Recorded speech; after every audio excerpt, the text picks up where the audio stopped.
اعوذ باللہ من الشیطان الرجیم بسم اللہ الرحمن الرحیم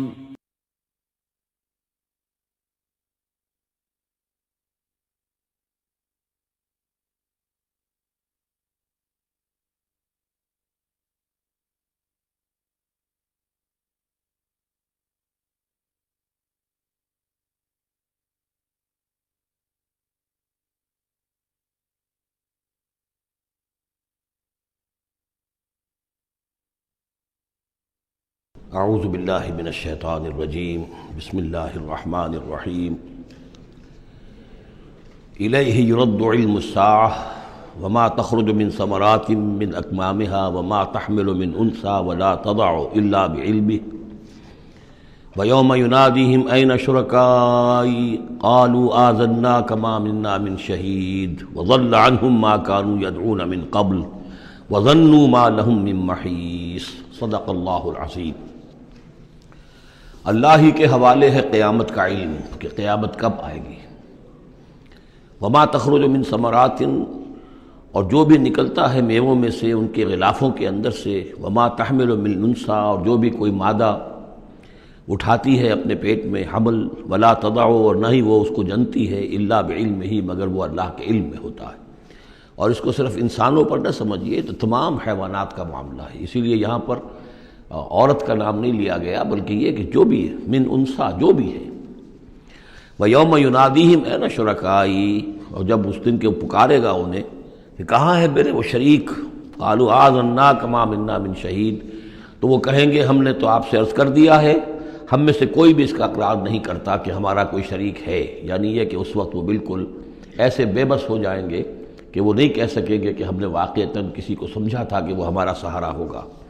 وَضَلَّ عَنْهُمْ مَا كَانُوا يَدْعُونَ مِن قَبْلُ، اور گم ہو جائیں گے ان سے، ان کے ہاتھوں کے طوطے اڑ جائیں گے جن کو وہ پکارا کرتے تھے اس سے پہلے۔ وَظَنُّوا مَا لَهُم مِّن مَّحِيصٍ، اور انہیں یقین آ جائے گا کہ اب کوئی خلاصی کی کوئی شکل نہیں ہے، یہاں سے نجات پانے کی کوئی صورت نہیں۔ لا يسأم الانسان من دعاء الخیر، انسان نہیں تھکتا ہے خیر مانگتے ہوئے، اگر اس کے پاس دولت ہے اور مانگے گا، اور نعمتیں ہیں اور مانگے گا۔ وَإِن مَّسَّهُ الشَّرُّ، اور اگر کہیں اسے تکلیف پہنچ جائے، فَيَئُوسٌ قَنُوطٌ، تو بالکل مایوس ہو جاتا ہے اور نا امید ہو جاتا ہے۔ وَلَئِنْ أَذَقْنَاهُ رَحْمَةً مِنَّا مِن بَعْدِ ضَرَّاءَ مَسَّتْهُ، اور اگر ہم انہیں اپنی رحمت کا مزہ چکھا دے اس کے بعد کہ اسے کوئی تکلیف پہنچی تھی، لَيَقُولَنَّ هَٰذَا لِي، تو وہ کہے گا یہ تو میرا ہے ہی، یہ تو میری اپنی صلاحیت ہے، میں نے اپنے مسائل کو حل کر لیا، میں نے جتنی بھی مشکلات تھیں میں نے بڑے اپنے ناخن تدبیر سے تمام عقدے حل کر لیے۔ وَمَا أَظُنُّ السَّاعَةَ قَائِمَةً، یہ بالکل وہی الفاظ ہیں کہ جو سورہ کہف میں آئے ہیں کہ دو اشخاص کا مکالمہ ہوا تھا، میں نہیں سمجھتا کہ قیامت وغیرہ کوئی قائم ہونے والی شے ہے۔ وَلَئِن رُجِعْتُ، وہاں رددت تو ہے، یہاں رجعت تو ہے، اور اگر مجھے لوٹا ہی دیا گیا، گویا کہ بالفرض، جیسا کہ تم کہتے ہو، اگر واقعتاً ہو ہی گیا، اول تو میرا گمان نہیں ہے، یہ ڈکوسلا سا معلوم ہوتا ہے مجھے، اگر ہو ہی گیا، اِلیٰ رَبِّی إِنَّ لِی عِندَهُ لَلْحُسْنَىٰ، تو میرے لیے تو پھر وہاں اور اچھائی ہوگی، اس لیے کہ جب یہاں مجھے نوازا ہے، اللہ نے سب کچھ دیا ہے، عزت دی ہے، پیسے دیے ہیں، دولت دی ہے، اولاد دی ہے، تو ظاہر بات ہے کہ میرے اندر کچھ ہے جو اسے پسند آیا ہے، تو یہ کہاں چلا جائے گا؟ میرے اندر جو خیر ہے، جو میرے اندر اللہ تعالیٰ کی محبوبیت کی کوئی چیز ہے، تو وہ وہاں بھی قائم رہے گی اور اللہ تعالیٰ وہاں بھی مجھے دے گا۔ فَلَنُنَبِّئَنَّ الَّذِينَ كَفَرُوا بِمَا عَمِلُوا، تو پھر ہم پوری طریقے سے جتلا دیں گے ان کافروں کو جو کچھ کے عمل انہوں نے کیے ہوں گے۔ وَلَنُذِيقَنَّهُم مِّنْ عَذَابٍ غَلِيظٍ، اور انہیں لازماً مزہ چکھائیں گے بہت ہی گاڑھے عذاب کا۔ وَإِذَا أَنْعَمْنَا عَلَى الْإِنسَانِ أَعْرَضَ وَنَأَىٰ بِجَانِبِهِ، اور جب ہم انسان پر نعمتوں کی بارش کر دیتے ہیں تو پھر وہ ذرا اپنا رخ پھیر لیتا ہے اور اپنی جانب، ایک جانب کو مڑ جاتا ہے، پہلو موڑ لیتا ہے۔ وَإِذَا مَسَّهُ الشَّرُّ فَذُو دُعَاءٍ عَرِيضٍ، اور جب کوئی تکلیف اسے پہنچتی ہے تو بڑی لمبی چوڑی دعائیں کرنے لگتا ہے۔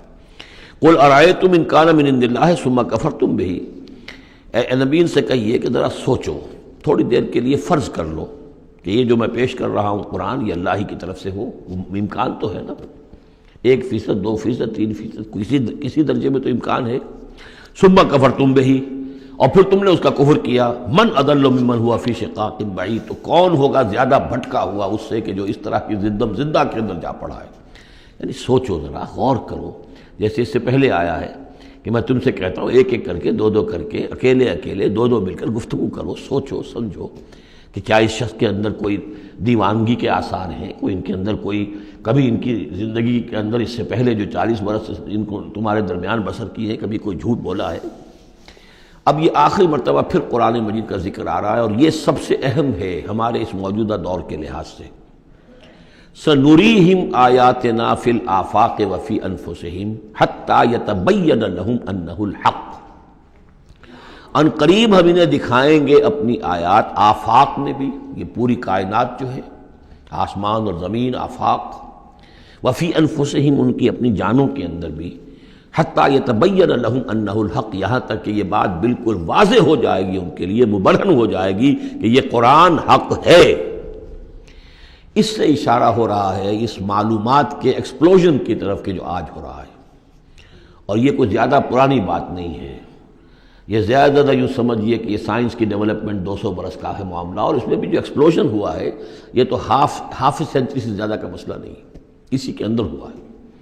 اور اصل میں آج کے دور میں قرآن مجید کے اعجاز کو ثابت کرنے کے لیے کہ یہ معجزہ ہے، سب سے اہم پہلو یہ ہے۔ تو میں نے جو تعارفی گفتگو کی تھی اس دورہ ترجمہ قرآن سے پہلے، تو میں نے عرض کیا تھا کہ قرآن مجید کے اعجاز کے پہلو بے شمار ہیں، کس کس پہلو سے قرآن معجزہ ہے ہم اس کا احصاء نہیں کر سکتے، لیکن موٹی بات یہ سمجھ لیجئے کہ جب قرآن نازل ہوا ہے تو اس کا معجزہ ہونا سب سے زیادہ اس اعتبار سے تھا کہ اپنی ادبیت، اپنی فصاحت، اپنی بلاغت کے اعتبار سے معجزہ تھا، اور اسی پہلو سے چیلنج کیا گیا۔ تمہارے ہاں شعراء ہیں، تمہارے ہاں خطباء ہیں، تمہارے ہاں ادب کا بڑا ذوق ہے، وہ اس جیسی ایک صورت بنا کر لے آؤ۔ باقی یہ کہ نہ بھی سائنسی معلومات تھی ان کے پاس، دوسرے یہ کہ جو فینومینا آف دی نیچر ہیں قرآن میں، جو آسمان زمین دیکھو، اب ظاہر بات ہے اس وقت وہ آدمی کیا دیکھ رہا تھا، اپنی ننگی آنکھ سے جو کوئی دیکھتا تھا وہی دیکھ رہا تھا نا، لیکن آج انسان دیکھ رہا ہے ٹیلیسکوپس کی مدد سے، آج انسان دیکھ رہا ہے مائکروسکوپس کی مدد سے، الیکٹرانک مائکروسکوپ سے، آج جو انسان کے معلومات کا ذریعہ جو ہے، تو گویا کہ وہ آیات الہیہ جو قرآن مجید میں جن کے اشارے کر دیے گئے، ان کو جو 1400 برس قبل کا انسان دیکھ رہا تھا اور جو انہیں آج کا انسان دیکھ رہا ہے، وہ زمین و آسمان کا فرق ہے۔ اور ہوتے ہوتے یہ ثابت ہوتا چلا جا رہا ہے کہ جو کچھ قرآن مجید نے کہا تھا وہی حق ہے۔ اس میں اگرچہ ابھی کچھ حصے رہ گئے ہیں، لیکن بہت سے پہلو ہیں جو واضح ہو رہے ہیں، اور روزانہ کچھ شکل ایسی آتی ہے کہ جس سے کہ ان سائنسی حقائق سے قرآن مجید کا حق ہونا ثابت ہوتا ہے۔ لہذا آج کے دور میں اس کام کو بہت اہمیت حاصل ہے کہ اس کے لیے محنت کی جائے، کوشش کی جائے۔ اب اتفاق کی بات ہے کہ یہ کام کیا بھی ہمارے ہاں، تو بہرحال جو سب سے بڑی نمایاں کتاب ہے وہ ایک فرینچ سرجن نے کیا، وہ ایمان لے آئے، مورس بکائی، لیکن یہ کہ کسی مسلمان کو یہ توفیق نہیں ہوئی کہ وہ مطالعہ کرتا ان سائنسز کا اور ان کے حوالے سے پھر وہ کمپیریٹو اسٹڈی کرتا بائبل اور قرآن کے مابین، اور پھر کہتا اور دعوے کے ساتھ کہہ سکتا کہ سائنسی جو بھی انکشافات آج تک ہوئے ہیں قرآن کا ایک حرف بھی غلط ثابت نہیں ہوا۔ ہاں، قرآن مجید کے ان الفاظ سے جو معنی پہلے سمجھے گئے تھے جبکہ معلومات کا دائرہ محدود تھا وہ غلط ہو سکتے ہیں، لیکن قرآن کا لفظ غلط ثابت نہیں ہوا۔ آج قرآن کا وہ لفظ زیادہ اجاگر ہو کر، روشن ہو کر، جیسا کہ میں نے آپ سے عرض کیا علقہ، اب علقہ کہاں سے لے آئے؟ اب یہ علقہ فائدہ، فؤاد، فائدہ اس سے ہے، تو یہ چیزیں اب اور زیادہ واضح ہوتی جا رہی ہیں۔ یا کہ تمام اجرام سماویہ کا کل فی فلک یسبحون، جتنا آج معلوم ہے یہ پہلے تو معلوم نہیں تھا۔ کئی دور آئے ہیں، پہلے انسان سمجھتا تھا زمین ساکن ہے، سورج چلتا ہے، پھر سوچا کہ نہیں یہ تو سورج ساکن ہے، زمین چلتی ہے۔ آج ہمیں معلوم ہے کوئی شے ہے ہی نہیں، سکون محال ہے قدرت کے کارخانے میں، کوئی ذرہ بھی جو ہے اندر، جو ایک ایٹم ہے وہاں بھی حرکت ہے، وہ نیوٹرونز جو ہیں وہ کس طریقے سے چکر لگا رہے ہیں بے تابانہ، حرکت ہی حرکت ہے۔ تو اس اعتبار سے قرآن مجید جدید سائنسی اکتشافات کے ذریعے سے جس طریقے سے اس کے حقائق مبرہن ہو رہے ہیں، اس پر زیادہ توجہ کی ضرورت۔ البتہ اس میں تکلف کرنا اور زبردستی کرنا نہیں، جہاں وہ بات ابھی واضح نہیں ہے صاف مان لو، جو بھی ہم سورہ آل عمران میں پڑھ آئے ہیں کہ یہ بات ابھی واضح نہیں ہے، لیکن ہمیں یقین ہے کل من عند ربنا، یہ سب اللہ کی طرف سے ہے۔ وقت آئے گا کہ ثابت ہو جائے گا کہ جو کچھ قرآن نے جو الفاظ استعمال کیے تھے، جو حقیقت منکشف ہوگی، وہ عین ان الفاظ میں صحیح فٹ ہو جائے گی، اگرچہ ابھی ہم اس کی وضاحت نہیں سمجھ سکتے۔ تو جہاں تکلف نہ کیا جائے، تصنع نہ کیا جائے، کھینچتان نہ کی جائے، یہ نہ کیا جائے، یہ بعض لوگوں نے یہ کیا ہے، لیکن یہ کہ جہاں تک کہ وہ حقائق ثابت ہو چکے ہوں تو ان کو بہرحال استعمال میں لایا جانا چاہیے کہ قرآن مجید کی حقانیت کو اس کے ذریعے سے مبرہن کیا جائے۔ اب دیکھیے یہ لفظ جو آیا ہے سنوریہم، اب سین جب آتا ہے فعل مضارع پر تو مستقبل کی بات بن جاتا ہے، مستقبل میں ہم دکھائیں گے انہیں اپنی نشانیاں۔ اب ظاہر بات ہے سائنس جو ہے وہ اسٹڈی کر رہی ہے، ایکسپلور کر رہی ہے، خلا کو ایکسپلور کر رہی ہے، اور سمندروں میں ایکسپلوریشن ہو رہی ہے، آرکٹک اور انٹارکٹک کی ایکسپلوریشن، کہاں کہاں تک انسان پہنچا ہے، کیسی جان جوکھوں میں ڈال کر لوگوں نے جو ہے وہ چیزیں جو ہے معلومات کا خزانہ جمع کیا ہے۔ سنریہم آیاتنا فی الآفاق وفی انفسہم حتی یتبین لہم انہ الحق، یہ بات اور مبرہن ہوتی جائے گی، مزید واضح ہوتی جائے گی، مزید اجاگر ہوتی جائے گی، قرآن حق ہے۔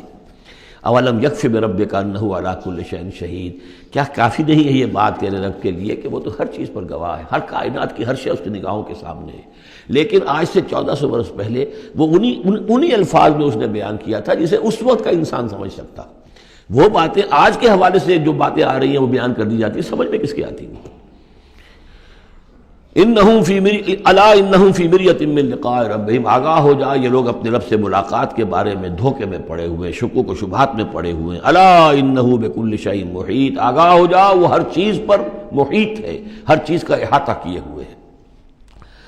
سورۃ الشورى، اور یہ سورت جو ہے اب ان 4 سورتوں میں یوں سمجھ لیے کہ کلائمیکس ہے، اس مضمون کا کلائمیکس، نقطہ عروج یہاں آ رہا ہے، اور وہ ہے اجتماعی عملی توحید۔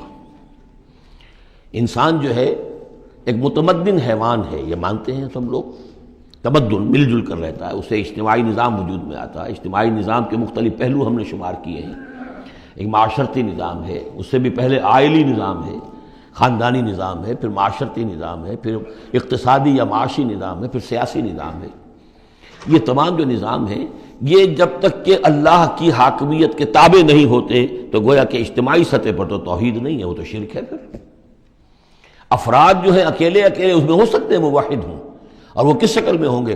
جبکہ وہ تن من دھن اس باطل اور مشرکانہ نظام کا قلع کما کر کے اور وہاں توحید کا نظام قائم کرنے کے لیے لگے ہوئے ہوں اور انہوں نے اس کے اندر لگا دیے ہوں، تب تو وہ ہے موحد، ورنہ تو وہ مشرک ہے۔ اگر مشرکانہ نظام کو انہوں نے دل سے تسلیم کر لیا، اسی مشرکانہ نظام میں وہ اپنی دوڑ دھوپ کر رہے ہیں پاؤں پھیلانے کے لیے، جائیداد بنانے کے لیے، اپنے کوئی پروفیشن میں شائن کرنے کے لیے، کسی اور معاملے میں ساری بھاگ دوڑ اس کے لیے ہو رہی ہے۔ اس کا مطلب یہ کہ انہوں نے اس نظام کو ذہناً قبول کر لیا۔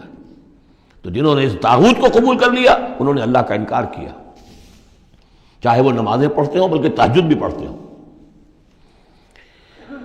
تو اقامت دین کی اصطلاح اس صورت میں آ رہی ہے، اور اقامت دین کے موضوع پر یہ قرآن مجید کا ذروۂ سنام ہے۔ بسم اللہ الرحمن الرحیم، حامیم عین سین قاف۔ یہ ویسے تو 2 صورتوں میں سے ایک ہے جس میں 5 حروف آئے ہیں، ایک ہم پڑھ چکے ہیں کاف ہا یا عین صاد، لیکن یہ اس اعتبار سے منفرد ہے کہ حامیم علیحدہ اور عین سین قاف علیحدہ، تو 2 آیتیں اس سورہ مبارکہ کی یہ منفرد ہے کہ جو حروف مقطعات پر مشتمل ہے۔ مجھے اس سورہ مبارکہ سے بھی جو ایک خصوصی مناسبت ہے وہ میں عرض کر ہی دوں کہ سب سے زیادہ تو سورہ حدید، لیکن مکی قرآن میں سورہ حدید کا جو متوازن اور اس کا جو بدل ہے وہ سورہ شورى ہے۔ جو مقام سورہ حدید کو حاصل ہے مدنی قرآن میں، وہی مقام سورہ شورى کو حاصل ہے مکی قرآن میں، اور یہ بھی دیکھ لیجئے کہ تقریباً یہ دگنی ہے اس سے، اس کی آیات ہیں 29، اس کی آیات ہیں 53، اور چونکہ مکی قرآن جو ہے وہ دگنا ہے مدنی قرآن سے اپنے حجم کے اعتبار سے۔ کذالک یوحی الیک والی الذین من قبلک اللہ العزیز الحکیم، کذالک اسی طرح وحی کرتا ہے اللہ اے نبی آپ کی طرف اور ان لوگوں کی طرف بھی کرتا رہا ہے جو آپ سے پہلے تھے، وہ اللہ جو العزیز ہے الحکیم ہے۔ اب یہ کذالک کس چیز کی طرف اشارہ ہو رہا ہے؟ ایک تو یہ کہ جو بھی لوگ تھے اس وقت ان کے سامنے تھا کہ جس طریقے سے حضور کہتے تھے مجھ پر وحی آئی ہے، اور ایک اس سورہ مبارک کے آخر میں بھی آ جائے گا وحی کی قسمیں، جن کا کہ میں نے اس تعارف قرآن والے لیکچر میں ذکر کیا تھا، تو وہاں آگے جا کر آ جائے گا کہ وحی کس کس طور سے آتی ہے، انسانوں پر آتی رہی ہے۔ تو کذالک کی تشریح اس صورت میں وہاں ملے گی۔ لہو ما فی السماوات و ما فی الارض، اسی کا ہے جو کچھ کہے آسمانوں میں اور جو کچھ کہے زمین میں، وہو العلی العظیم، اور وہ بہت بلند و بالا ہے اور بہت عظمت والا ہے۔ تکاد السماوات یتفطرن من فوقہن، آسمان قریب ہے کہ اوپر سے پھٹ پڑے، یعنی اوپر ان کے اتنا بوجھ ہے، اتنا وزن ہے، اتنے فرشتے ہیں۔ ایک حدیث میں آتا ہے کہ بالشت بھر جگہ بھی خالی نہیں ہے جہاں کوئی نہ کوئی فرشتہ اللہ کا یا سر بسجود نہ ہو یا کھڑا نہ ہو قیام میں اللہ تعالیٰ کے لیے۔ تو یہ کیفیت ہے وہاں پہ، وما یعلم جنود ربک الا ہو، تیرے رب کے جو لشکر ہیں انہیں کوئی جانتا ہی نہیں سوائے خود اس کے، تو وہ پھٹ پڑنے کے تیار ہیں۔ بل ملائکۃ یسبحون بحمد ربہم، یہ سورہ مومن میں یہ بات آ چکی ہے کہ فرشتے جو ہیں وہ اہل زمین میں سے جو اہل ایمان ہیں ان کے لیے استغفار کرتے رہتے ہیں۔ والملائکۃ یسبحون بحمد ربہم، وہ اپنے رب کی تسبیح کے ساتھ حمد بھی کرتے ہیں، ویستغفرون لمن فی الارض، اور زمین والوں کے لیے جو زمین میں ہے اہل ایمان ان کے لیے استغفار کرتے رہتے ہیں۔ الا ان اللہ هو الغفور الرحیم، آگاہ ہو جاؤ یقینا اللہ ہی غفور ہے، اللہ ہی رحیم ہے۔ والذین اتخذوا من دونہ اولیاء، اور وہ ہستیاں کہ جنہیں ان لوگوں نے سمجھ لیا اولیاء، حمایتی، مددگار، بچانے والا، شافع، اور ان کے ذریعے سے تقرب حاصل کر لیں گے۔ اللہ حفیظ علیہم، اللہ تعالیٰ خود ان کا بھی نگران اللہ ہے۔ وما انت علیہم بوکیل، اور اے نبی آپ کو ان کے ذمہ دار نہیں ہے۔ وَكَذَلِكَ أَوْحَيْنَا إِلَيْكَ، کذالک پھر آ گیا، جیسے کذالک پہلی آیت میں تھا اور یہ 7ویں آیت میں بھی ہے، اس کذالک کا مفہوم آگے جا کے واضح ہوگا۔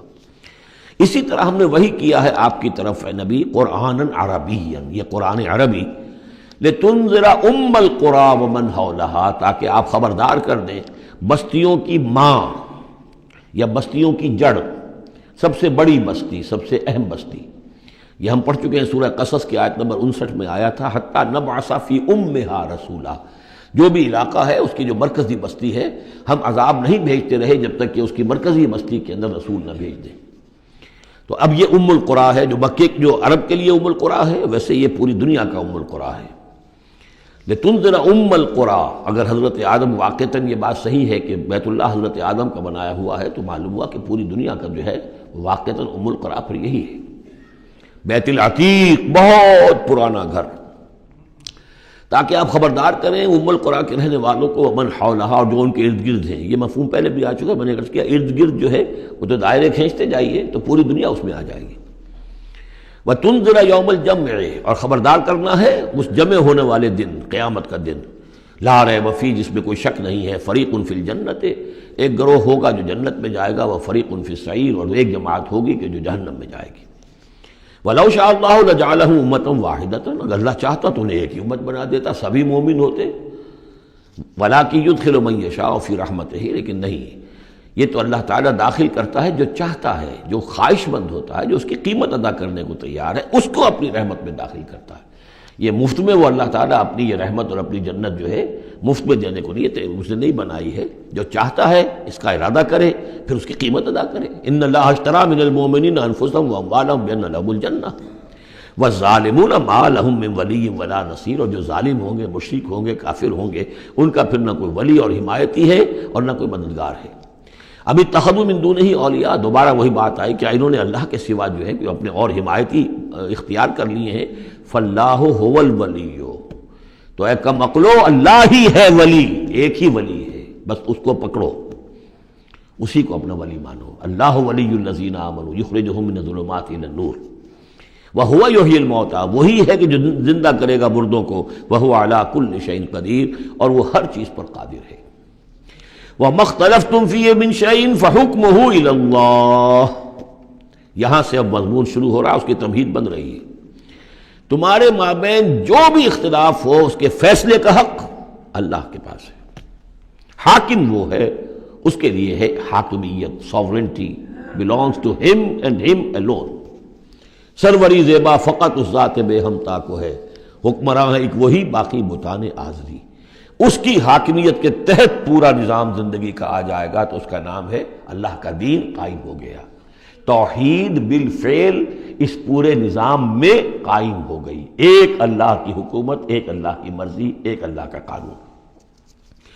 ذالکم اللہ ربی علیہ توکل، تو وہ ہے اللہ میرا رب، اس پر میں نے توکل کیا ہے۔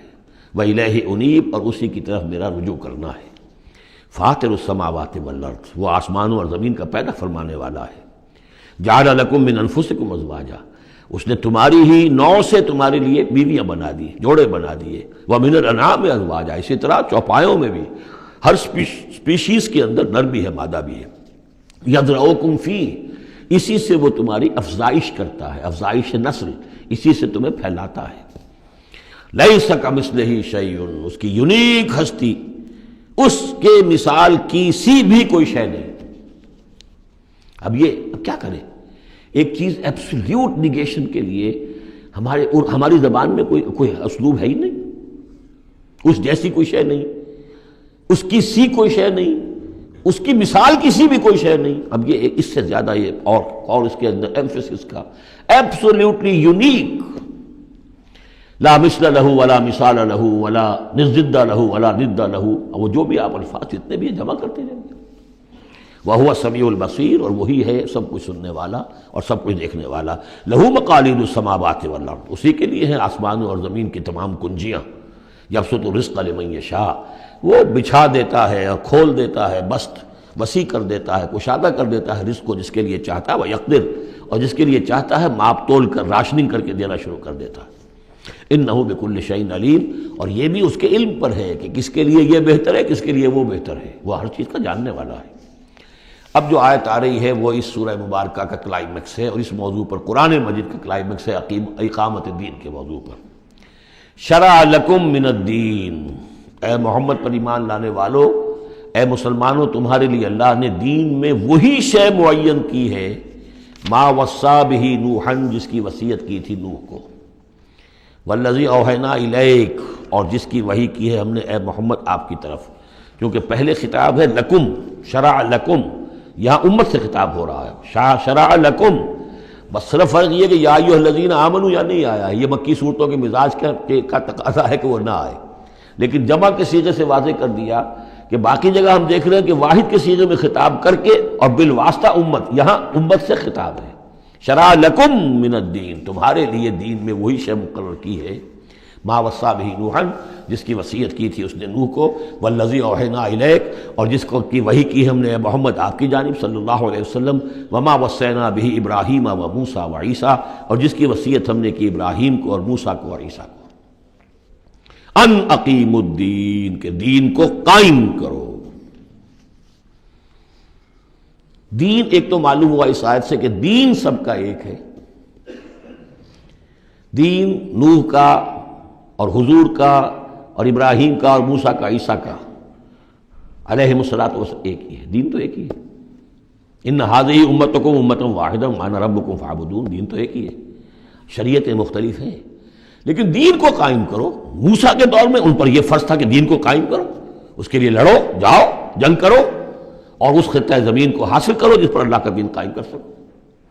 تو صحیح سب کی یہی تھی، جد و جہد یہی تھی، توحید کا وہ تقاضا تھا کہ صرف انفرادی طور پر، اول تو یہ کہ صرف عقیدے میں نہیں، اپنے بھی عمل میں توحید جو ہے قبول کرو اور اختیار کرو، اور عمل میں بھی صرف انفرادی نہیں، اجتماعی توحید کو برپا کرنے کے لیے قائم کرنے کی جد و جہد کرو۔ ان اقیموا الدین ولا تتفرقوا فیہ، دین میں تفرقے میں مبتلا نہ ہو جاؤ۔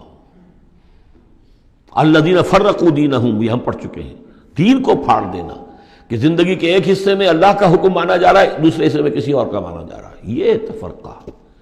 یا دوسرا تفرقہ کہ آپ اختلاف کر سکتے ہیں کہ رفع یدین زیادہ ثابت ہے، میں کرتا ہوں، کسی کی رائے ہے کہ نہیں امام ابو حنیفہ کا موقف جو ہے وہ زیادہ صحیح ہے، وہ نہیں کرتا، کوئی حرج نہیں۔ لیکن دین میں، دین ایک ہے، دلیل ہوگی اللہ اور اس کے رسول کی، دین میں فرق نہیں ہے۔ وہ تو چاہے حنفی ہیں، مالکی ہیں، شافعی ہیں، حنبلی ہیں، سلفی ہیں، دین تو سب کا ایک ہے، اسلام۔ اسی طرح شریعت موسوی اور بھی کسی اور کی ہوگی، شریعت محمدی، دین سب کا ایک، اس میں تفرقہ نہیں ہونا چاہیے۔ دین کو قائم کرنے کی جد و جہد کرو، ولا تتفرقوا فی، دین میں تفرقہ نہ ہو۔ یہ ہے وہ اقامت دین کی فرضیت۔ اس میں چونکہ عام طور پر ترجمہ جو ہے شاید آپ کے پاس بھی ہو تو قائم رکھو دین کو کر دیا گیا ہے، وہ بھی صحیح ہے۔ دو ہی سچویشن ممکن ہے، یا تو دین قائم ہے تو اسے قائم رکھو، صحیح ہے۔ خیمہ اگر کھڑا ہے تو کھڑا رکھا جائے گا کہ آندھی آ رہی ہے تو آپ اس کی رسیوں کو پکڑ رہے ہیں، اس کے بانسوں کو پکڑ کر کھڑے ہو رہے ہیں تاکہ خیمہ گر نہ جائے، اس کو قائم رکھو۔ خیمہ گر گیا تو کھڑا کرو، اب اثر نو سے آپ ریکٹ کریں گے۔ تو یہ دونوں ترجمے بالکل صحیح ہیں، قائم کرو، قائم رکھو، قائم ہے تو قائم کرو، قائم نہیں ہے تو رکھو، اور قائم نہیں ہے تو قائم کرو۔ ان اقیموا الدین ولا تتفرقوا فیہ کبر علی المشرکین ما تدعوہم الیہ، بہت بھاری ہے یہ مشرکین پر بات جس کی طرف اے نبی آپ ان کو بلا رہے ہیں۔ انہوں نے تو زندگی تقسیم کی ہوئی ہے، جو خدا کا ہے وہ خدا کو دو، اور جو قیصر کا ہے وہ قیصر کو دو، حکومت کا ہے وہ حکومت کو دو، اور جو مولوی کا حق ہے وہ مولوی کو دو۔ اب یہ تقسیم ہے جس پر دنیا چل رہی ہے، اور اس پر اگر فرض کیجئے علماء بھی راضی ہو گئے، ٹھیک ہے، ہمیں تو جو کچھ ہے وہ مل ہی رہا ہے نا، تو وہ تو پھر گویا کہ اس دین کی تلفی ہو گئی۔ جس نے اس تقسیم کے اوپر اپنے دل کو مطمئن کر لیا، جس نے ریکنسائل کر لیا ذہناً اپنے آپ کو اس تقسیم کے ساتھ، اس کا پھر اللہ سے کوئی تعلق نہیں۔ کبر علی المشرکین ما تدعوہم، اسی وجہ سے آتا ہے نا دو جگہ، اور ایک دفعہ تو ہم پڑھ چکے ہیں سورہ توبہ کے اندر، هو الذی ارسل رسولہ بالہدی ودین الحق لیظہرہ علی الدین کلہ ولو کرہ المشرکون، چاہے یہ مشرکوں کو کتنا ہی ناگوار ہو، لیکن اللہ نے محمد کو بھیجا ہی اس لیے ہے تاکہ وہ دین کو پورے کے پورے نظام زندگی پر غالب کرے، چاہے مشرکوں کو کتنا ناگوار ہو، مشرک تو پسند نہیں کرے گا اس کو۔ اللہ یجتبی الیہ من یشاء، اللہ جس کو چاہتا ہے اپنی طرف کھینچ لیتا ہے، وَيَهْدِي إِلَيْهِ مَن يُنِيبُ، اور جو خود رجوع کرتا ہے اس سے وعدہ ہے اس کا کہ ہدایت دے گا۔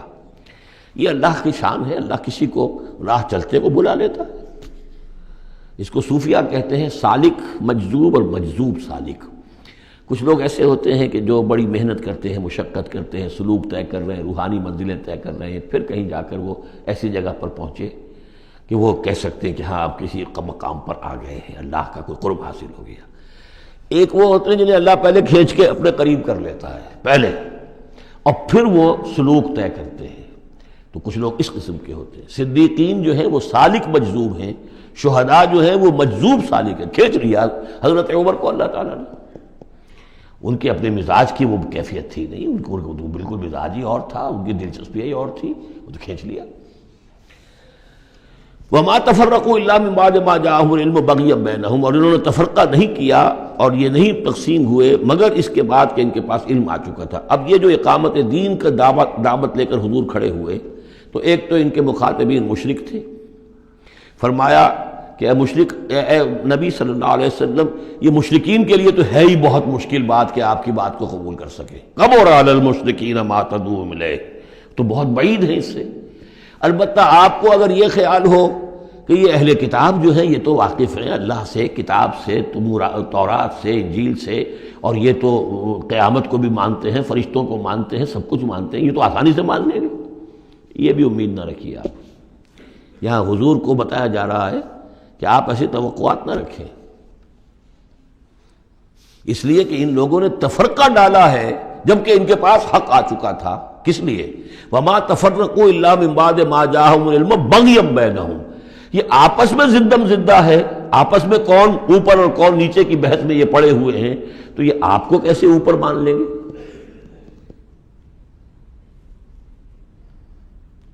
آپ کا قبلہ کیسے مان لیں گے؟ یہ ایک دوسرے کا قبلہ نہیں مانتے، یروشلم دونوں کا قبلہ ہے، لیکن ایک نے شرقی کر لیا، ایک نے غربی کر لیا۔ جب اہل کتاب جو ہے آپس میں جھگڑ رہے ہیں، لڑ رہے ہیں، وَهُمْ يَتْلُونَ الْكِتَابَ، اور جبکہ وہ پڑھ رہے ہیں ایک ہی کتاب۔ قالت اليهود ليست النصارى على شيء وقالت النصارى ليست اليهود على شيء وهم يتلون الكتاب۔ تو اے نبی آپ کو کیسے مان لیں گے؟ ذرا توقع نہ رکھیے۔ توقع اگر ہوتی ہے انسان کو تو پھر مایوسی ہوتی ہے۔ Be prepared for the worst, پھر جو اللہ کی طرف سے آ گیا اس کے اوپر شکر ادا کیجیے، امید نہ رکھیے۔ امید زیادہ رکھیں گے تو جلدی مایوس ہو جائیں گے، تھک جائیں گے۔ کبر علی المشرکین، اب یہ دیکھیے اقامت دین کی جد و جہد اتنی مشکل شے ہے کہ حضور سے کہا جا رہا ہے کہ آپ جلدی کامیابی کی توقع نہ رکھیں۔ مشرکین کے لیے تو خیر یہ بہت بھاری ہے ہی، ان اہل کتاب سے بھی کوئی توقع نہ رکھیے۔ وما تفرقوا الا من بعد ما جاءهم العلم بغيا بينهم ولولا كلمة سبقت من ربك الى اجل مسمى، اور اگر وہ بات پہلے ہی سے تیرے رب کی جانب سے طے نہ ہو چکی ہوتی کہ ان کے لیے ایک اجل مسمى، ایک معین وقت ہے، لقضي بينهم، ان کے جو اختلافات ہیں ان کے فیصلے ابھی چکا دیے جاتے۔ وَإِنَّ الَّذِينَ أُورِثُوا الْكِتَابَ مِن بَعْدِهِمْ، اور جو لوگ کتاب کے وارث ہوئے ہیں ان کے بعد، لَفِي شَكٍّ مِّنْهُ مُرِيبٍ، وہ دھوکے میں پڑے ہوئے ہیں، شکوک و شبہات میں مبتلا ہو گئے۔ جب اللہ تعالیٰ کسی امت کو کتاب دیتا ہے اور اس امت کے اندر جو ہے پھر وہاں کے نوجوان فرض کیجئے تیسری چوتھی پانچویں نسل میں آ کر دیکھتے ہیں کہ جو اس کتاب کے عالم ہیں، پڑھنے پڑھانے والے ہیں، آپس میں دست و گریبان ہیں، لڑ رہے ہیں، ان کی زندگیوں کو بھی ہم دیکھتے ہیں تو وہ بھی اسی طرح کے دنیا دار ہیں جیسے ہم ہیں، تو ان کا اعتماد کتاب پر سے اٹھ جاتا ہے کہ ہم نے تو یہ کتاب پڑھی نہیں، انہوں نے تو پڑھی ہوئی ہے، یہ تو اس کتاب کو پیے ہوئے ہیں، اور پھر ان کا کردار یہ ہے۔ تو کیا ہے اس کتاب میں؟ پھر ذرا نوٹ کیجئے اس کو، وَإِنَّ الَّذِينَ أُورِثُوا الْكِتَابَ مِن بَعْدِهِمْ لَفِي شَكٍّ مِّنْهُ مُرِيبٍ، ان کے اندر شکوک و شبہات، ریب پیدا ہو جاتے ہیں۔ فَلِذَلِكَ فَادْعُ، فَلِذَلِكَ فَادْعُ، تو اے نبی آپ اسی کی دعوت دیتے رہیے، دیتے رہیے۔ ذالکہ کا اشارہ کدھر ہوگا؟ ان اقیم الدین، اقامت دین کی دعوت دیتے رہیے، دیتے رہیے۔ وَاسْتَقِمْ كَمَا أُمِرْتَ، آپ کو اقامت دین کا حکم دیا گیا ہے، دین کو غالب کرنے کی جد و جہد کے لیے آپ کو بھیجا گیا ہے، آپ اسی پر جمے رہیے۔ Never settle for anything less, یہ تو چاہیں گے کمپرومائز کرنا، وَدُّوا لَوْ تُدْهِنُوا فَيُدْهِنُونَ، یہ کافر تو چاہیں گے کہ آپ ذرا نرم پڑے تو وہ بھی نرم پڑ جائیں، لیکن آپ نہیں، آپ کھڑے رہے۔ الحق من ربکم، سورہ کہف میں ہم پڑھ چکے ہیں، الحق من ربکم فمن شاء فلیؤمن ومن شاء فلیکفر، یہ حق ہے تمہارے رب کی طرف سے، جو چاہے پورے پر ایمان لائے، جو چاہے چھوڑ دے، دفع ہو جائے۔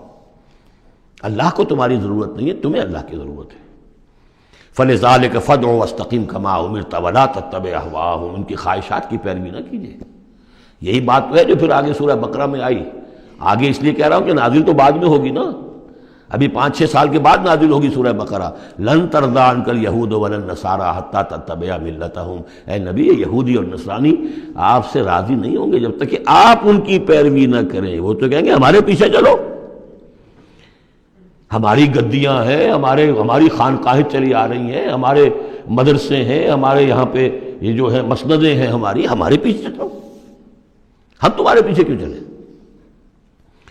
بڑی اہم ہے یہ 3 آیتیں، بڑی اہم ہے، بڑی اہم ہے۔ شرع لکم من الدین سے شروع ہو کر اور یہ 15ویں آیت، فلذلک فادع واستقم کما امرت ولا تتبع اهواءهم وقل آمنت بما انزل اللہ من کتاب، اور کہہ دیجئے کہ میرا ایمان تو ہے اس کتاب پر جو اللہ نے نازل کی ہے۔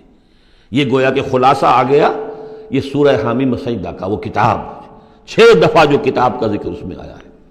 اس کی دعوت ہے تو اس کتاب کے ذریعے سے، استقامت ہے تو اس کتاب کو پڑھنے سے استقامت ہوگی۔ اتل ما اوحی الیک من کتاب ربک واقم الصلاۃ ان الصلاۃ تنہی عن الفحشاء والمنکر وَأُمِرْتُ لِأَعْدِلَ بَيْنَكُمْ، اور کہہ دیجئے مجھے حکم ہوا ہے تمہارے مابین عدل قائم کروں، تم مجھے کوئی واعظ نہ سمجھو، واعظ گو، واعظ قصہ گو، واعظ کہنے کے لیے آئے، اچھی باتیں کہیں، لوگ بھی گردن جھکا کے سن لیتے ہیں، یہ بھی واعظ کہہ کے چلے جائیں گے، کچھ خدمت کر دیں گے ان کی، اللہ خیر صلی اللہ، ایک محفل ہم نے منعقد کر لی، ثواب ہو گیا۔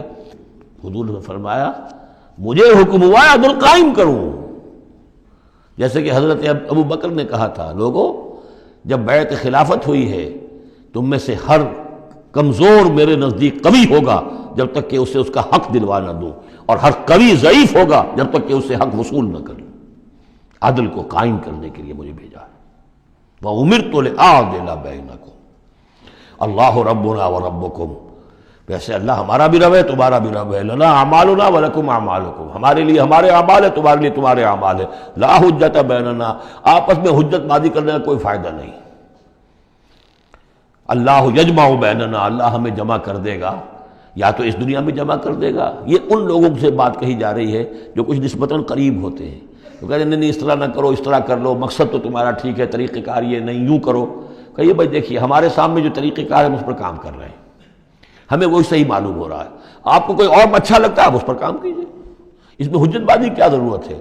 آپ بھی مخلص ہیں ہم بھی مخلص ہیں، مقصد ہمارا ایک ہے، آج نہیں تو کل جمع ہو جائیں گے، یا آپ پر واضح ہو جائے گا کہ ہمارا طریقہ کار غلط تھا، یا ہم پر واضح ہو جائے گا کہ ہم نے جسے صحیح سمجھا تھا وہ غلط تھا، جڑ جائیں گے۔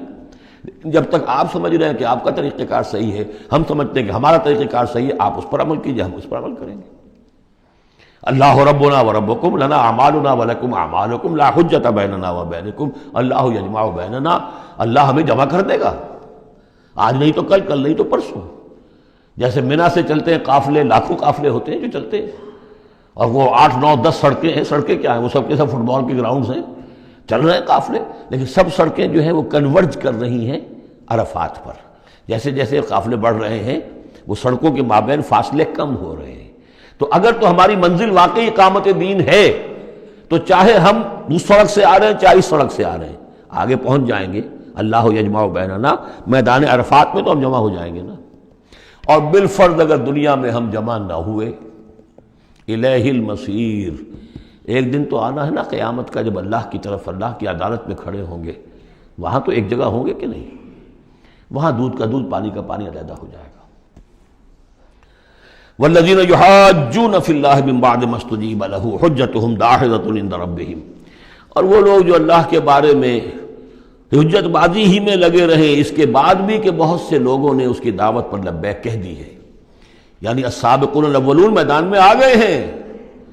اور اب تو انتظار ہے کہ والذین تبعوہم بإحسان، اب لوگ آئیں، جوق در جوق آئیں، فوج در فوج آئیں. لیکن جو لوگ اب بھی کھڑے ہوئے حجت بازی کر رہے ہیں، حجتہم داحضۃ عند ربہم، ان کی حجت بازی ان کے رب کے نزدیک بالکل پسپا ہے، پادر ہوا ہے، اس کی کوئی حیثیت ہی نہیں. وعلیہم غضب، اور ان پر اللہ کا غضب ہے. ولہم عذاب شدید، اور ان کے لیے سخت عذاب ہے. اللہ الذی انزل الکتاب بالحق والمیزان، یہ کتاب اور میزان ایک آیت میں جمع یا یہاں ہے یا سورہ حدید میں ہے.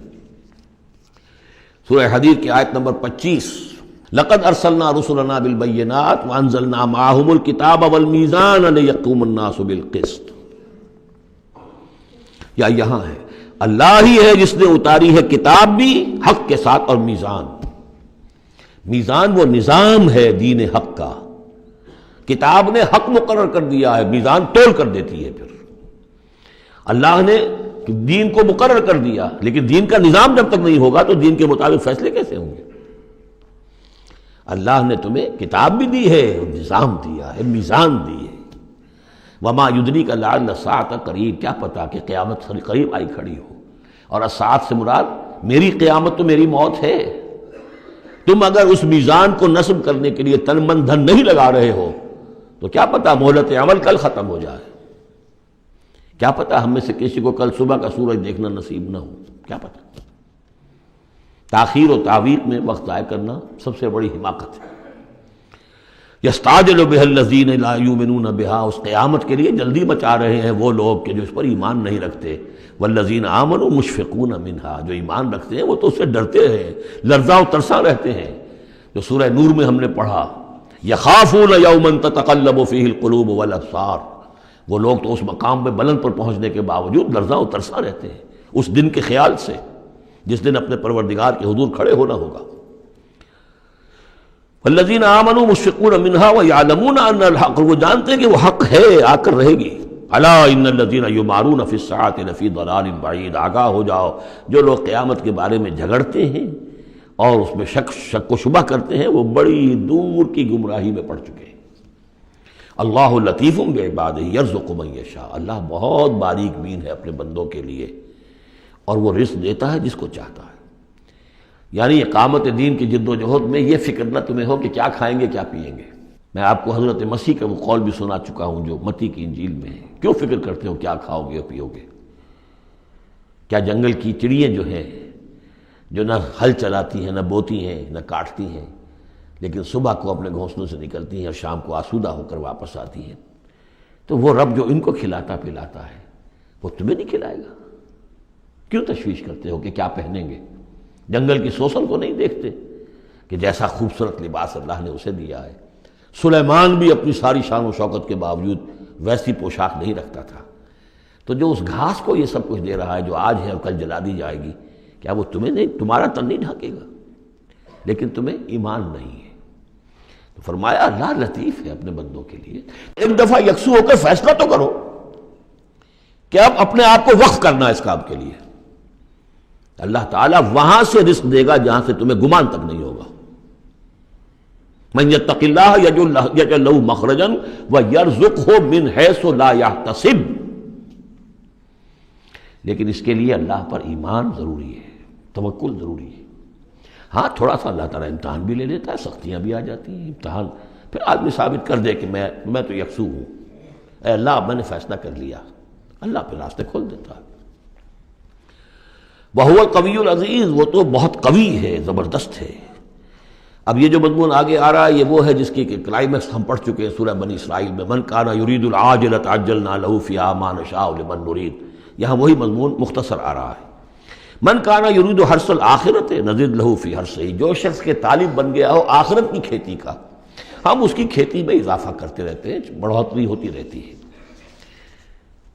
ومن کان یرید حرث الدنیا، اور جو بن گیا ہے دنیا ہی کی کھیتی کا طالب، نؤتہ منہا، ہم اس میں سے اسے کچھ دے دیتے ہیں، فما لہ فی الآخرۃ من نصیب، پھر آخرت میں اس کا کوئی حصہ نہیں ہے۔ ام لہم شرکاء شرعوا لہم من الدین ما لم یأذن بہ اللہ، یہ شرک کے معاملے میں یہ مضمون بہت اہم ہے۔ ایک تو بار بار آیا ہے کہ نہ اللہ نے کوئی سند اتاری، نہ سلطان اتاری، نہ کسی کتاب میں اس کے لیے کوئی دلیل اتاری، کہیں کچھ ہے ہی نہیں۔ لیکن یہ بات جو ہے یہ منفرد ہے یہ سورہ مبارکہ اس بات میں، کیا ان کے کوئی ایسے شرکاء بھی ہیں کہ جنہوں نے انہیں کوئی دین دیا ہو، کوئی قانون دیا ہو، کوئی نظام دیا ہو؟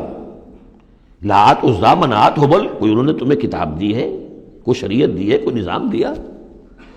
ام لہم شرکاء شرعوا لہم من الدین ما لم یأذن بہ اللہ، جس کے کہ اللہ نے اذن نہ دیا ہو، حکم نہ دیا ہو۔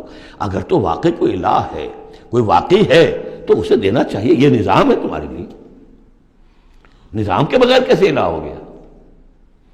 ام لہم شرکاء، کیا ان کے کوئی ایسے شرکاء ہیں شرعوا لہ من الدین، کہ انہوں نے دین میں کوئی شے ان کے لیے ایسی طے کر دی ہو کہ ما لم یأذن بہ اللہ، جس کے لیے حکم نہیں دیا اللہ نے، وَلَوْلَا كَلِمَةُ الْفَصْلِ لَقُضِيَ بَيْنَهُمْ، اور اگر ایک فیصلے کی بات جو ہے وہ پہلے سے طے نہ ہو چکی ہوتی، ان کے درمیان فیصلے کر دیے جاتے۔ وَإِنَّ الظَّالِمِينَ لَهُمْ عَذَابٌ أَلِيمٌ، اور ان ظالموں کے لیے تو بہت دردناک عذاب ہے۔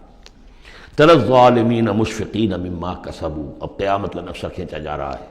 تم دیکھو گے ان ظالموں کو، مشرکوں کو، کافروں کو کہ ڈر رہے ہوں گے، کانپ رہے ہوں گے اپنے کرتوتوں کے تصور سے، مما کسبوا، اور اس سے تو پتہ ہوگا، بل الانسان علی نفسہ بصیرہ، انسان کو تو معلوم ہے، اپنی کیفیت تو معلوم ہے اسے، تو لرزاں و ترساں ہوں گے۔ وَهُوَ وَاقِعٌ بِهِمْ، اور وہ ان کے اوپر پڑنے والا ہوگا۔ اب جو بھی انہوں نے کمایا ہے وہ گویا کہ اب ان کے سروں پر گرنے والا ہوگا۔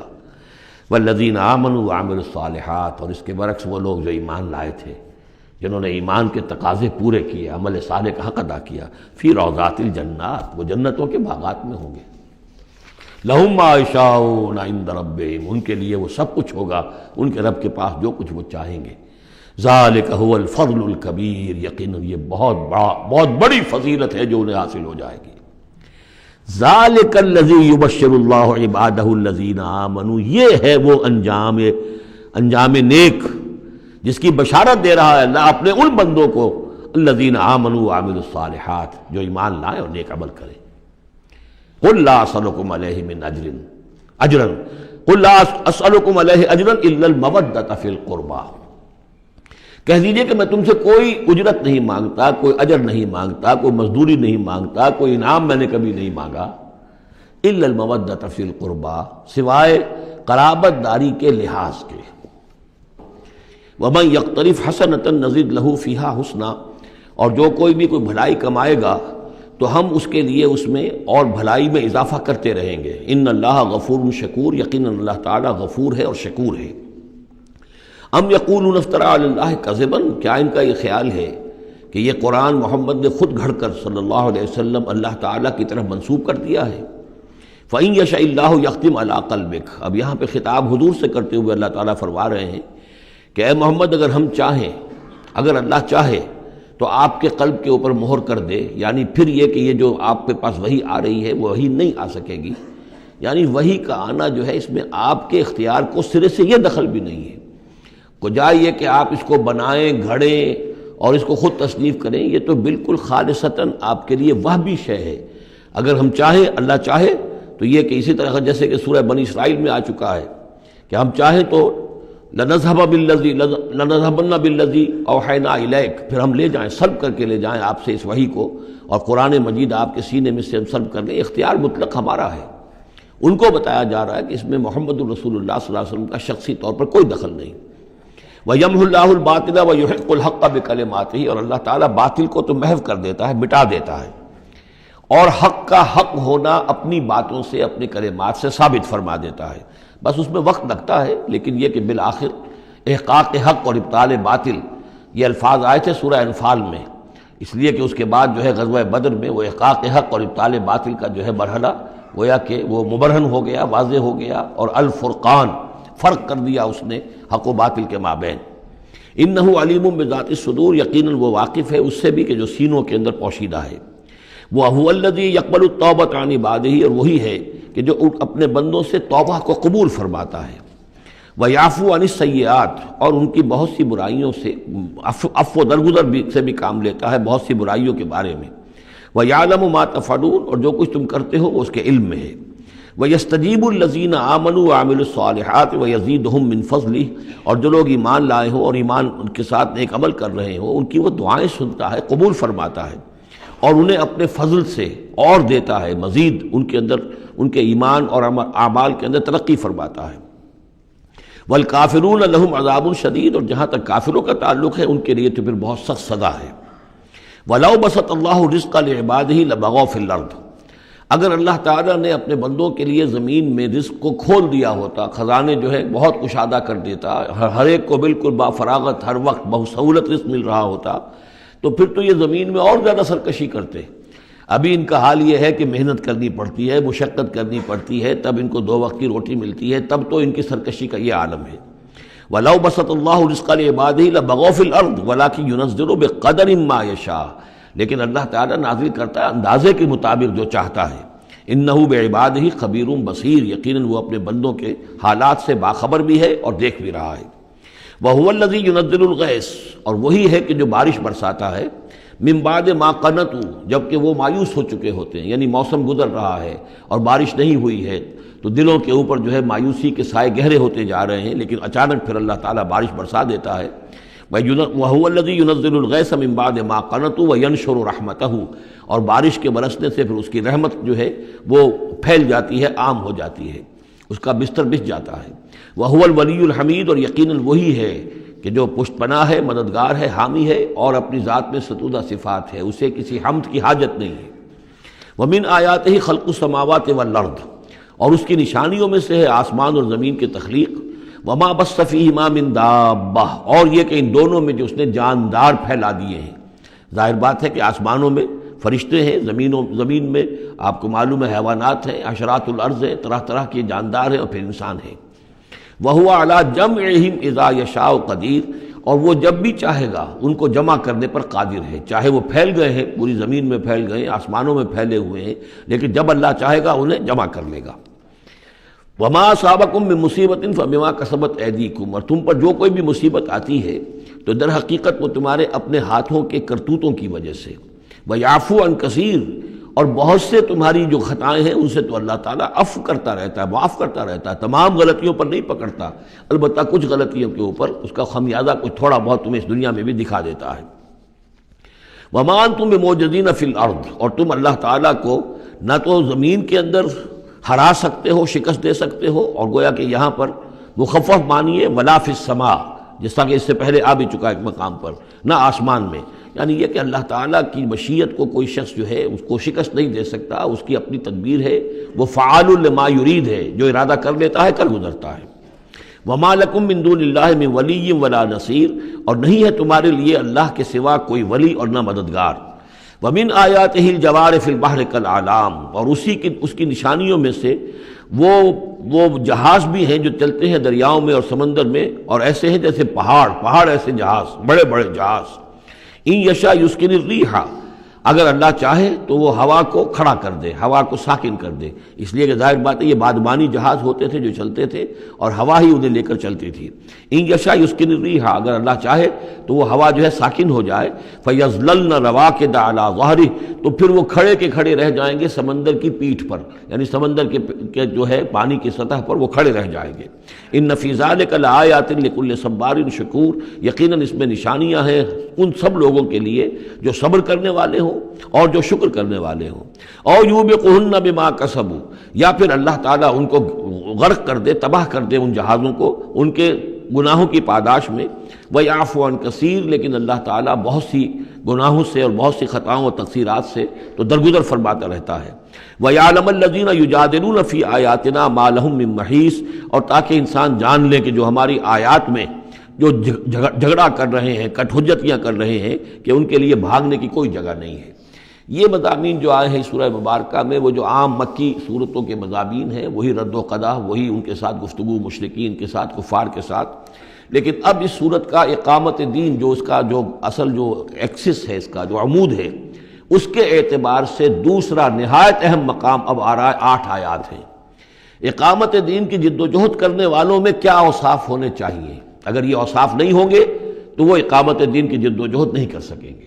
تو یہاں پر نقشہ کھینچا جا رہا ہے اس سیرت کا، اس کردار کا، کہ جو لوگ یہ طے کر لیں کہ ان صلاتی و نسکی و محیای و مماتی للہ رب العالمین، جو اصولی طور پر ایک عزم کر لیں کہ اب ہمیں اپنی بہترین توانائیاں اور قوتیں صرف کرنی ہے اللہ کے دین کو قائم کرنے کے لیے، تو ان کے اندر کیا اوصاف پیدا ہونے چاہیے۔ وہ جو علامہ اقبال کا ایک بڑا سادہ سا شعر ہے، ہو صداقت کے لیے جس دل میں مرنے کی تڑپ، پہلے اپنے پیکرے خاکی میں جاں پیدا کرے۔ تو یہ اوصاف اپنے اندر پیدا کرو تاکہ تم اقامت دین کی جد و جہد کے لیے واقعتاً موضوع ہو سکو۔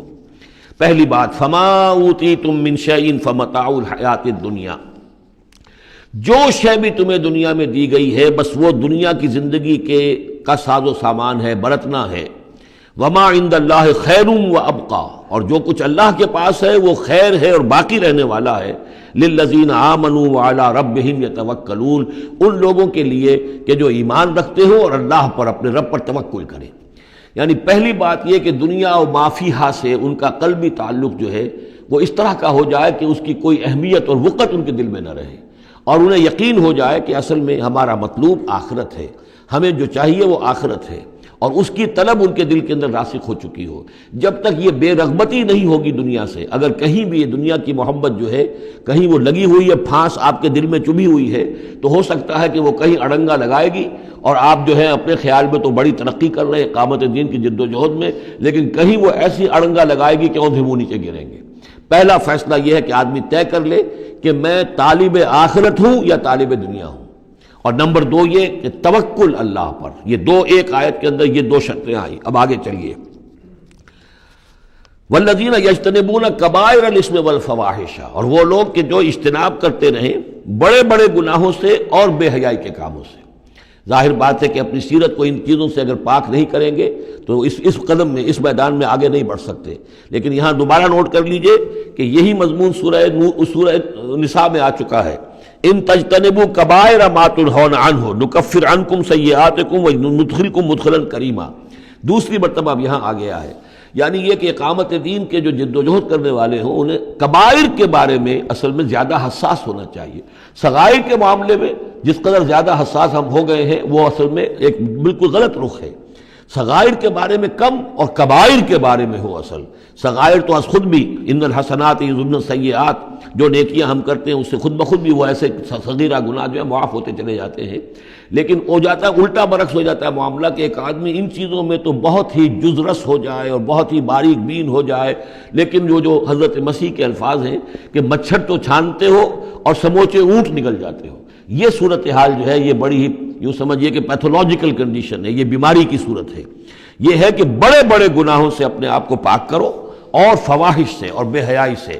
وَإِذَا مَا غَضِبُوا هُمْ يَغْفِرُونَ، اور یہ کہ اگر کبھی کہیں غصہ آ جائے، جیسا کہ ہم پڑھ چکے ہیں سورہ حامیم سجدہ میں بھی کہ وَإِمَّا يَنزَغَنَّكَ مِنَ الشَّيْطَانِ نَزْغٌ، وہ اگر شیطان کی کوئی چھوٹ لگنے ہی لگے تو فوراً اللہ کی پناہ طلب کرو۔ وَإِذَا مَا غَضِبُوا هُمْ يَغْفِرُونَ، جب انہیں غصہ آتا ہے تو اس غصے کو ڈھانپ دیتے ہیں، غصے کو پی جاتے ہیں۔ غفر کے معنی ڈھانپ دینا ہے، ویسے اس کے جو عام ترجمہ ہے معاف کر دیتے ہیں، بجائے اس کے کہ غصے میں کسی پر حملہ کریں اور کسی سے انتقام لیں، بلکہ اس کے اندر عفو کی صورت ہو جب غصہ آئے۔ ایک ہے سوچ سمجھ کر کوئی اقدام کرنا ہے، کوئی آپ نے چیلنج کرنا ہے کسی باطل کو اور اس میں کوئی آگے بڑھ کر آپ کو اقدام کرنا ہے، وہ اور بات ہے۔ ایک ہے کہ غصے میں آ کر کوئی اقدام کیا جائے۔ وَإِذَا مَا غَضِبُوا هُمْ يَغْفِرُونَ، تو وہ معاف کر دیتے ہیں، یا یوں کہیے غصے کو پی جاتے ہیں، یعنی غصے کے اوپر وہ پردہ ڈال دیتے ہیں۔ غفر جو ہے مغفر کہلاتا ہے خود، کہ جو سر کو ڈھانپ لیتا ہے تاکہ تلوار کا وار اگر سر پر آئے تو سر بچ جائے اور خود اس کو روک لے، تو مغفر، غفر کے معنی ڈھانپ دینا، گناہ کو ڈھانپ لینے والی شے ہے اللہ کی مغفرت۔ اسی طریقے پر یہ کہ وہ غصے کو پی جانے والا، وَالْكَاظِمِينَ الْغَيْظَ، یہ ہم پڑھ چکے ہیں سورہ آل عمران میں۔ نمبر آگے چلیے، والذین استجابوا لربہم، اور وہ لوگ کہ جنہوں نے اپنے رب کی پکار پر لبیک کہا۔ وہ پکار کون سی ہے؟